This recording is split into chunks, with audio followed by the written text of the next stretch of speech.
Hey friends, welcome back to Begin As You Mean to Go On. Today I have a very important topic. I want to talk to you about how to make better coaching investments. So much to get into there. I'm going to give you at least 7 tips or things to think about as you are trying to consider who you want to guide you to your next level of business.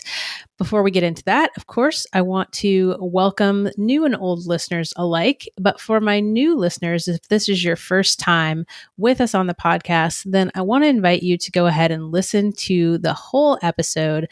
And after we're done, if you've gotten value from this episode, then I will issue you an invitation to go ahead and join the family and subscribe and follow the podcast and leave a review if you so choose.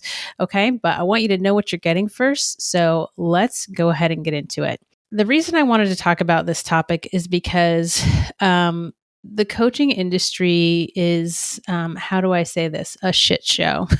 It's the Wild West out there. And, you don't have to have any particular credentials to be a coach.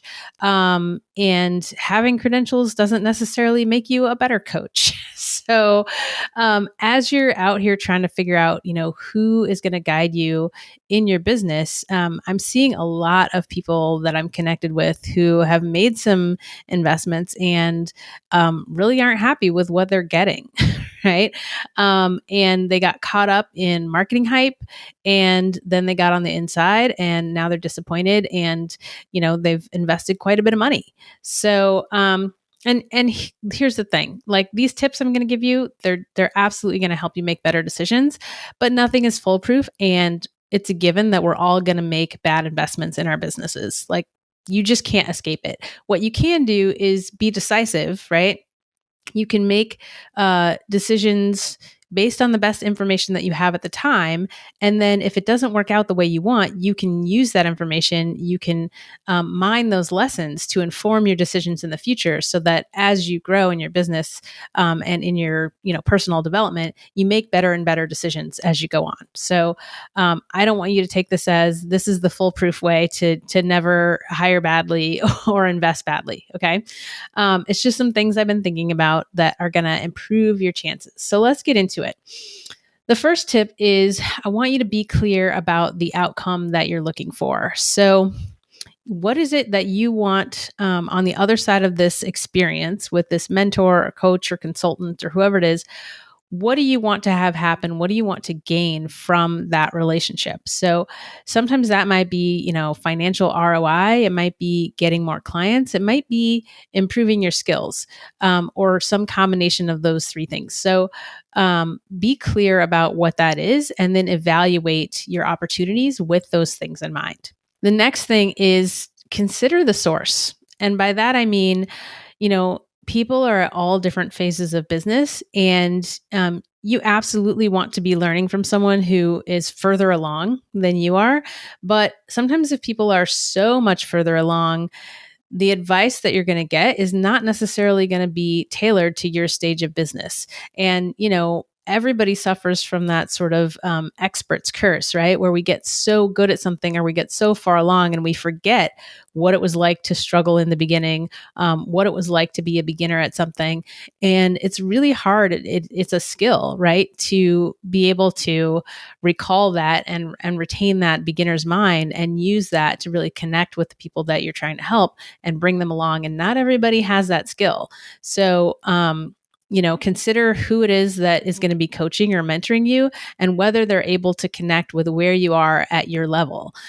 You might think, oh, I need someone who's like so far ahead of me. And in fact, a lot of times the best teachers and the best mentors are people who are just a little bit ahead of us, because they remember vividly where you are right now and how they got through it. And they can really guide you in a really specific way. So just consider that when you're looking at who's going to be coaching you. All right, number 3, be realistic about what you can actually achieve. And I'm going to put a caveat on this one, because many, many times when I speak to people who are considering working with us inside of Content Bootcamp, their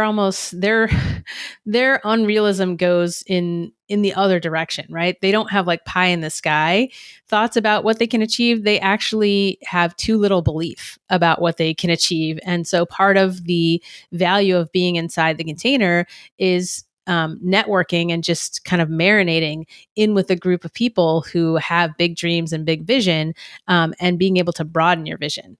At the same time, you do have to be realistic about, what's possible to achieve in the time frame that you're going to be inside this program. So if it's a 12-week program like Content Bootcamp, that's going to be like one nugget of time, right? And so you have to be realistic about what are you going to achieve in the next 90 days.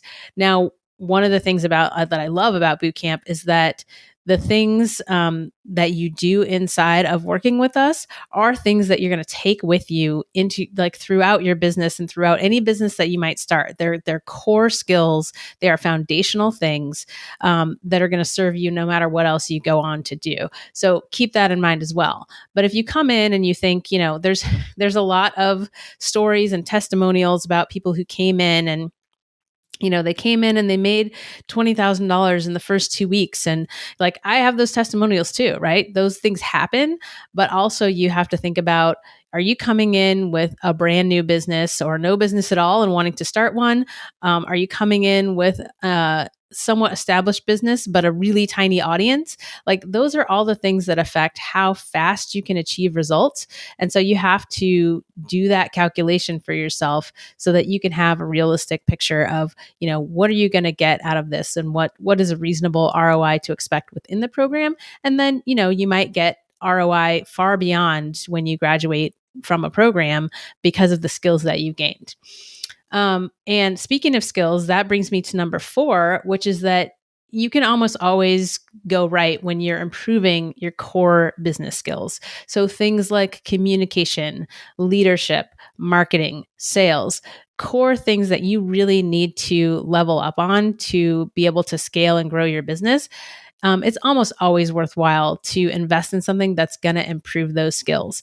The one thing you might want to be aware of is if you are a course junkie, if you're someone who just likes to learn, but not implement, or if it's really outside of your zone of genius to do something like you're considering a course or a mentorship on like Facebook ads or something super technical that's just really not your bag, you might be better served to just go make some money and hire those things out. Okay. So that's my take on that is, you can never go wrong building your skills, but you also want to still be staying pretty close to your zone of genius and things that are going to make you a better CEO, a better leader, a better business owner. All right. And the technical things and the manual things, you can hire those out.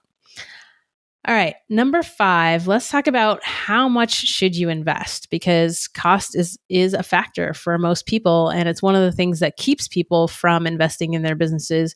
Is it's really nerve-wracking, especially the first time you do it, to make a serious investment in your business if you've never done it before. And so it's totally normal to feel, a little nauseous about it, to feel a little nervous about it.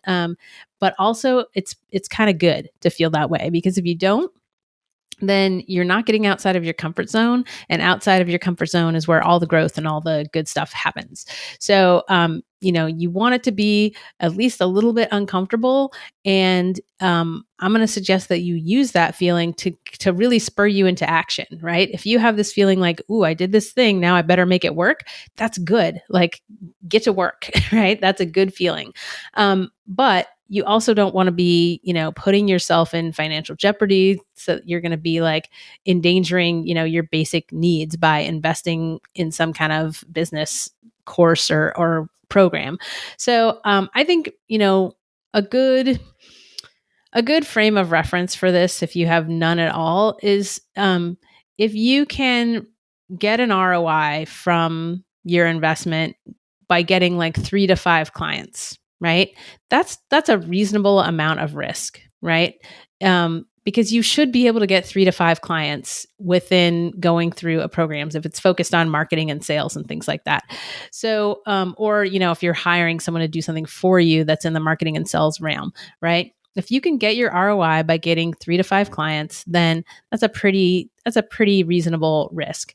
And, if you have the kind of business where it's going to take you 100 clients, right? You have a really um, low cost offer, then you might want to think about that and think about whether that is the right investment for you, and whether you're financially able to do it. So, like, don't strap yourself to the point where you're going to be so stressed about money that you're not going to be able to focus and implement on the program. And it's a fine line. And if you are that strapped, but you really want to be able to invest, then we're going to talk about that in number 7 coming up. All right. So number 6 is do your research, right? And by research, I don't just mean take in all the marketing, because there are some really, really great marketers out there that are not delivering on the hype that they're selling you in the marketing. So, by do your research, I mean talk to people who've actually been involved with that program or that company and see what their experience was, good or bad, right? And don't just go by the testimonials, because honestly, things change over time. And I have given testimonials for things in the past that, those companies grow and change in ways that no longer align with my beliefs or with how I want to run my business. And I would no longer recommend those people. And sometimes they're still, you'll still like see my face on their website. And maybe it's like 6 or 7 years old. And I'm like, yeah, no. So you have to talk to people individually, because most of the time you're not going to find people who are unhappy with something talking about it in public. I'm in the United States, we're too litigious a society for people to be doing that and risking harm to their business. So you really have to talk to people one-on-one, and you have to get the scuttlebutt. And it sucks that it's that way, but that's how it is. And so you really want to talk to people who have been involved and like ask them all the questions if they're willing to talk to you. And then number 7, and this goes back to if you're struggling to invest and you're struggling with how to come up with the money, number 7 is implement the free and the low cost content from whoever you're thinking of hiring. This is something, until probably a year ago, like I was always in the position where when I wanted to hire a coach, I was always scraping to do it. Right. And every single time I would implement the free and the low cost content that person was teaching to make the money to hire them. And that does a couple things. One, it's going to help you actually make the investment, because you're going to earn the money. And I've literally had people say, oh, yep, I went and got a client so I could hire you. So that is totally a legitimate strategy. The other thing it's going to do is it's going to boost your confidence. A lot of the reason that, people don't jump into a coaching program is lack of belief in yourself.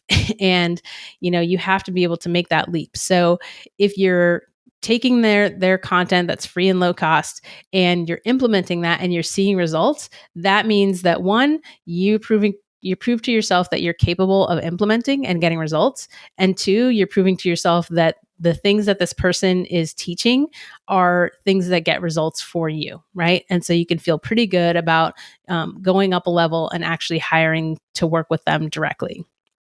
That is what I've done pretty much every time I've hired a coach or a mentor. That's what I've done every time. And it's worked out great. So those are the 7 things. The 7 things that you can think about as you're looking out here at all the different ways that you can invest in coaching in your business. And so I hope that gives you a framework to think about these decisions, to make better decisions, and to get better results from those decisions. So just to recap, number 1 is just be really clear about the outcome you're looking for, whether that's ROI, whether that's more clients, whether that's better skills. Number 2 is consider the source, right? Who is actually giving you this advice, and where are they at their phase of business relative to where are you in your phase of business? And is there too big a gap where they're not even going to be able to relate to where you are? Number 3 is be realistic about the outcome you can achieve, whether that means, raising your expectations up, right? You need to raise your belief level, or being realistic about, you're at the very, very beginning stages of business. So don't go in thinking, oh, I have this tiny baby business and I'm going to generate huge results in just a few weeks, because that's probably not going to happen. Number 4 is focus on improving your core business skills. So anything to do with becoming a better leader, making better decisions, getting better at marketing, getting better at communicating your value and believing in your value, getting better at sales. Those are all things that are going to serve your business, any business that you start in the future. And those core foundational skills are always going to serve you. And don't spend too much time diving into the weeds on tech skills that you're not really good at. Number 5 is when you're investing in these things, make sure that you can get your ROI in a reasonable amount of time or with a reasonable amount of clients, so that you have a realistic expectation of getting a return on that investment. Number 6 is do your research and don't just look at the marketing. Actually talk to people who have been involved with that program or been involved with that company and find out what their experience was. And number 7 is implement the free and the low cost content, especially if you need to raise the money to actually hire this person. Make sure that the stuff that they're saying for free actually works, right? So those are my 7 tips. I hope that helps you navigate this wild, wild west of a coaching world. If you are thinking about working with us inside of Content Bootcamp, you have this entire podcast. You can head on over to our member vault. We just did in June the Content to Clients workshop, and you can pick up that recording along with the pot of gold, and you can get basically a mini masterclass workshop on what it is like to work with me, so that you can feel good about whether you want to come into our bigger container.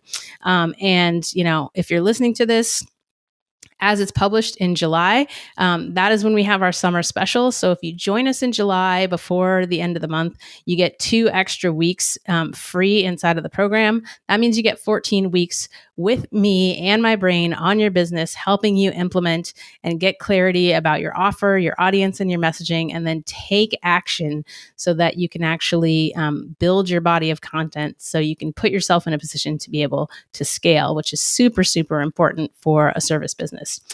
All right, y'all, that's what I have for you today. Thank you so much for listening. And now, for my first-time listeners, if you like what you heard today and you found it valuable, I'm going to invite you to go ahead and subscribe and follow the podcast and leave us a 5-star rating and review.